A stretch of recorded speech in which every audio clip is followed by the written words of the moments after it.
I hope you're enjoying our coverage of the UN General Assembly debate. We are chuffed, particularly to see that our videos are clocking millions of views.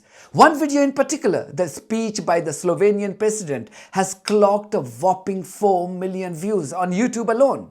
On our Instagram page, the same video has got more than 600,000 views, and on TikTok, it has registered in excess of 119,000 views.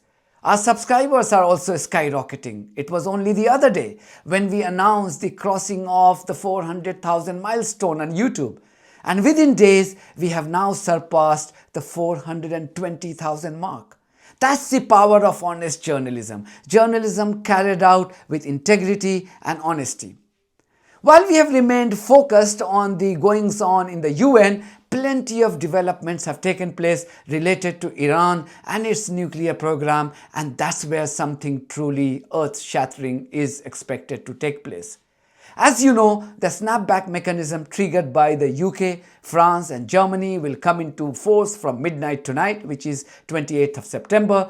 This would mean the reimposition of sanctions on Iran that existed before 2015, when the Islamic Republic signed a nuclear deal called the JCPOA with the US, the UK, France, Germany, Russia and China.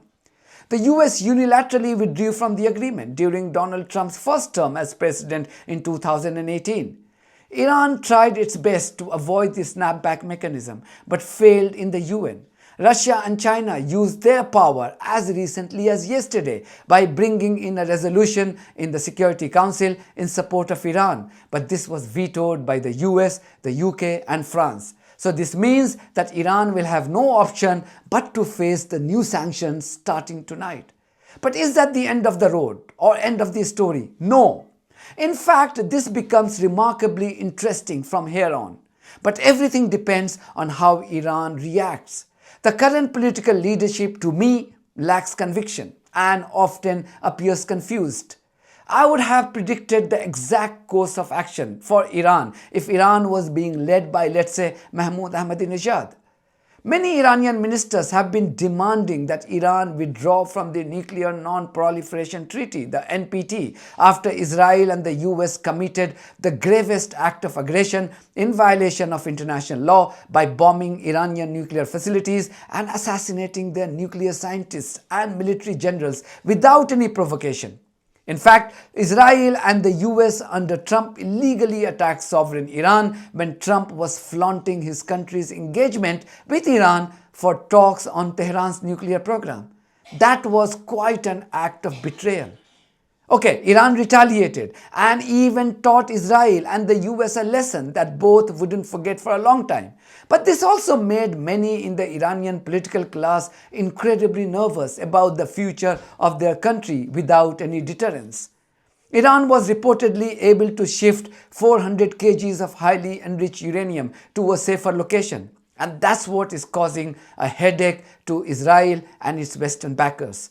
And that is what is also making Iranian MPs and ministers to urge their leader to consider withdrawing from the NPT altogether. As someone who covers underreported and often misrepresented stories, I have seen just how easily the truth can get distorted depending on where you get your news from. In a time when honest journalism feels increasingly rare, I was genuinely surprised by Ground News. It's a one-of-a-kind app and a website built to make reading the news more transparent. It pulls together thousands of articles from around the world and lets you compare how different outlets report on the same event. You get side-by-side coverage along with visual breakdowns of political bias, reliability, and who actually owns each outlet. Take an example of the Houthi stories that I covered recently. Right away, I can see that over 30 news outlets reported on it, with most of the coverage coming from the right. If I scroll down, I can see every outlet that reported on this story and compare coverage. You can see how headlines also change due to these outlets' biases. I use Ground News myself. That's because in a sea of noise, it actually helps you cut through it. No spin, no agenda, just the full story so you can decide. Ground News and I partnered to give you 40% off their unlimited access Vantage plan. This is the plan I use to see through media narratives, and you can get it yourself at ground.news/Janta or scan the QR code on screen to support an independent news platform that's working to make the media landscape more transparent. Though Iranian President Masoud Pezeshkian told the UN General Assembly last week that his country wouldn't withdraw from the NPT, Iran's government-owned Press TV today flashed this news item on their Telegram channel. It read, and I quote, "Iran President Tehran will decide on withdrawal from NPT after activation of SnapBack mechanism." End quote. So the question arises as to why Pezeshkian said this at the UN. I hereby declare once more before this assembly that Iran has never sought and will never seek to build a nuclear bomb. We do not seek nuclear weapons. This is our belief based on the edict issued by the Supreme Leader and by religious authorities. Therefore, we never sought weapons of mass destruction, nor will we ever seek them. Well, Pezeshkian spoke at the UN just before Russia and China were expected to bring a resolution in Tehran's favor. Any suggestion to withdraw from the NPT, an international treaty, would have been counterproductive for Iran's friends in the Security Council to drum up support for the Islamic Republic.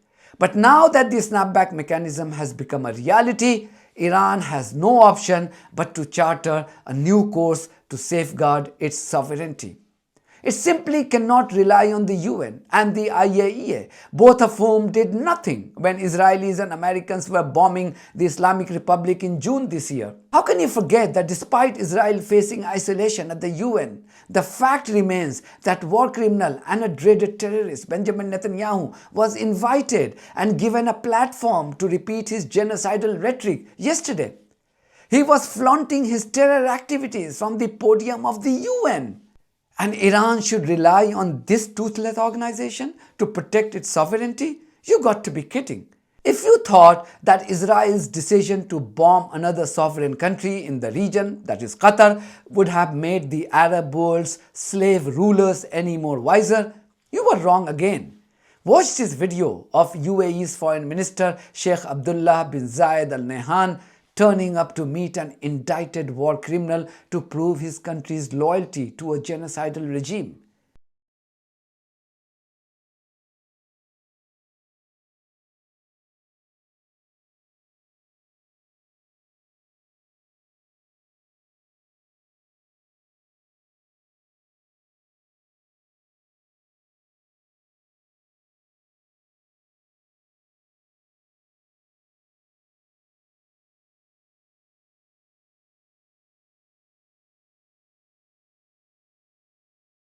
So what happens if Iran pulls out of the NPT?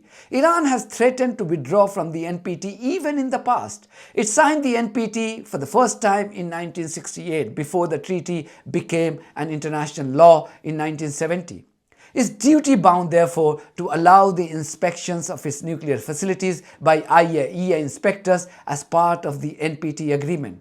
This is the reason why IAEA's Argentinian chief, Rafael Grossi, has been sounding so arrogant time and again recently, even after the Iranian parliament approved the suspension of ties with the International Atomic Energy Agency. Iran, and I think nobody has put that in question, and I hope nobody will, is a party to the Treaty on the Non-Proliferation of Nuclear Weapons, like more than 190 countries in the world. Right.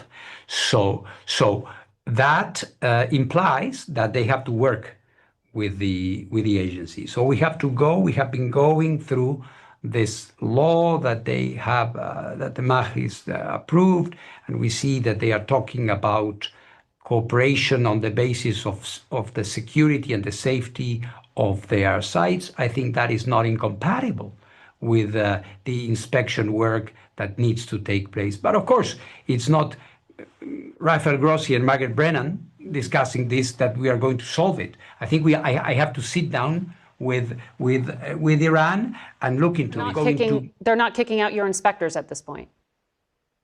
Not in this sense. I would not say that I am looking with interest and with some concern what they have approved, but of course, is their law, is their parliament. But here there are legal implications. An international treaty, of course, takes precedence. You cannot invoke an internal law not to abide with an international treaty. However, once Iran pulls out of the NPT, it will have 3 months to change its mind. And once the 3-month period elapses or expires, Iran's nuclear program would become private, as no one from the IAEA or any international fraternity would be able to monitor Iranian nuclear activities.